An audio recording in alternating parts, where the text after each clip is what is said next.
নমস্কার বন্ধুরা, আমি সঞ্চিতাস এসেন্স রেসিপিসে আপনাদের সবাইকে স্বাগত। নিশ্চয়ই ভালো আছেন, সুস্থ আছেন এবং আনন্দে আছেন।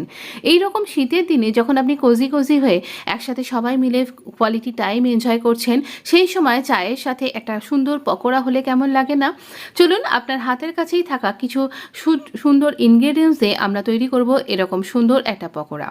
করতে কোনো ঝামেলা নেই। আর একদিকে যখন আপনি চা তৈরি করছেন, সেই সময়তে আপনার নিমেষে তৈরি হয়ে যাবে এমন সুন্দর একটা পকোড়ার রেসিপি।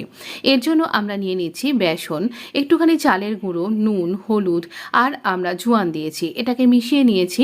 আর এখানে নিয়েছি পেঁয়াজ, লঙ্কা, ধনেপাতা, আদা, এরকম করে আমরা এটাকে এর মধ্যে মিশিয়ে নেব। ব্যাটারটা রেডি করে নিয়েছি, একটু ঘন টাইপের ব্যাটার করব। এর মধ্যে এই সমস্ত সবজিগুলোকে কাটা যা আর মশলা কিছু দিয়ে দিলাম। এখানে মশলা বলতে নুন, হলুদ, আপনি যদি একটু মিষ্টি খেতে পছন্দ করেন সামান্য মিষ্টি দেবেন। তো আর চালের গুঁড়োটা অবশ্যই দেবেন, তার জন্য ভীষণ মচমচে একটা ব্যাপার তৈরি হবে। আর অবশ্যই দেবেন একটু জোয়ানটা দিলে পারে আপনার হজমের জন্য ভীষণ সুবিধা হবে। সুতরাং একটু আনহেলদি রেসিপির মধ্যে এটা হেলদি টাচ তো অবশ্যই থাকবে। আর এরকম শীতের দিনে একদিন আর দিন একটু পকোড়া চলতেই পারে, ভীষণ ভালো লাগবে। আর অবশ্যই আপনি যদি চায়ের সাথে এটা এনজয় করতে নাও চান, তাহলে একদিন ডালের সাথে, এই সবজি দিয়ে একটা ডালের রেসিপি না আমি শেয়ার করেছি, তার সাথে কিন্তু এটা দুর্দান্ত চলে যাবে।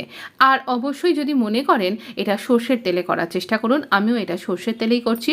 তো এই মাস্টার্ড অয়েলে আপনি যদি এটা ফ্রাই করেন, তাহলে এর স্বাদ আর গন্ধ হবে অতুলনীয়। আর অবশ্যই ভীষণ ভালো লাগবে। আর এটা বাঙালি টাচও কিন্তু থাকবে, ভীষণ ভালো লাগবে এই পকোড়া ভাজিটা খেতে। আপনি এই শীতের দিনে এই রকম একটা দুর্দান্ত ভাজি রেসিপি অবশ্যই ট্রাই করতে পারেন। কিংবা মনে করুন আপনার বাড়িতে হঠাৎ করে গেস্ট এসে গেছেন, তো সেই সময়তে আপনি তাকে আপ্যায়ন করবার জন্য এই রকম একটা দুর্দান্ত স্বাদের রেসিপি অবশ্যই ট্রাই করতে পারেন। ধনেপাতার জায়গায় আপনি অন্য কোনো লিফি ভেজিটেবলসও কিন্তু অ্যাড করতে পারেন, সেটা না হয় আরেক দিন আপনাকে শেয়ার করে দেব। তবে দেখতেই পাচ্ছেন তেল কিন্তু আমরা খুব একটা বেশি কিছু দিইনি। এখানে আমি 4 টেবিল চামচ তেল দিয়েছি। আর এই দিয়েই আমি এই রকম স্যালো ফ্রাই করে এই পকোড়াগুলো তৈরি করে নেব। খুব একটা ডুবো তেলে ভাজতে হবে এরকম কিন্তু ব্যাপারটা নয়। আঁচ থাকবে আমাদের মিডিয়াম টু লো, এরকমভাবে কিন্তু থাকবে। খুব যদি আঁচটা বাড়িয়ে দেন, তাহলে ভেতর থেকে একটা নরম নরম ব্যাপার থাকবে, ক্রাঞ্চি ব্যাপারটা ঠিক আসবে না। তাই জন্য অবশ্যই আঁচের ব্যাপারটা একটু খেয়াল রাখবেন। আর খুব জোর তাত হয়ে গেলে একটু আঁচটাকে কমিয়েও দিতে হবে। এটা একটা দিক ভাজা হোক, এরপর আমরা এটাকে উল্টিয়ে নেব। দেখুন, যখন দেখতে পাবেন যে এরকম তলার দিকটা ক্রাঞ্চি ব্যাপার হয়ে আসছে, দেখাও যাচ্ছিল, তো সেই সময় আমরা এটাকে উল্টিয়ে দিলাম।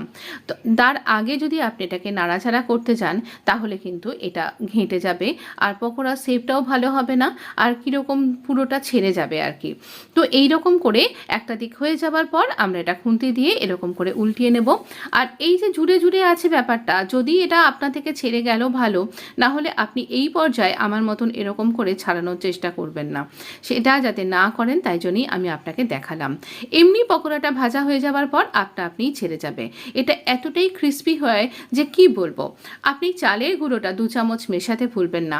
এখানে আমি রেশিওটা নিয়েছিলাম 4 টেবিল চামচ বেসন আর 2 টেবিল চামচ এরকম চালের গুঁড়ো। এবার আমার পকোড়া তোলা হয়ে গেছে। দেখুন কত সুন্দর খেতে হয়েছে। চায়ের সাথে এনজয় করতেই পারেন, আর না হলে ডাল দিয়েও কিন্তু এনজয় করতে ভীষণ ভালো লাগবে। যেদিনকে আপনি একদম নিরামিষ তৈরি করছেন, অনিয়ন খান না, সেদিনকে অনিয়নটা স্কিপ করে দিন। তো এইরকম করে সুন্দর একটা পকোড়া রেসিপি আপনি কিন্তু ট্রাই করতে পারেন। আর অবশ্যই বলবেন কেমন লাগলো। চ্যানেলটা যদি এখনও সাবস্ক্রাইব করে না থাকেন, তাহলে প্লিজ সাবস্ক্রাইব করে নিন। ভালো কথা, অনিয়ন যদি না খান, তাহলে এর সাথে একটু পাতাকপি এখানে অ্যাড করে নিন, একদম ঝিরিঝিরি করে, সেম টেস্ট আসবে। ভালো থাকবেন, সুস্থ থাকবেন। Please subscribe my channel.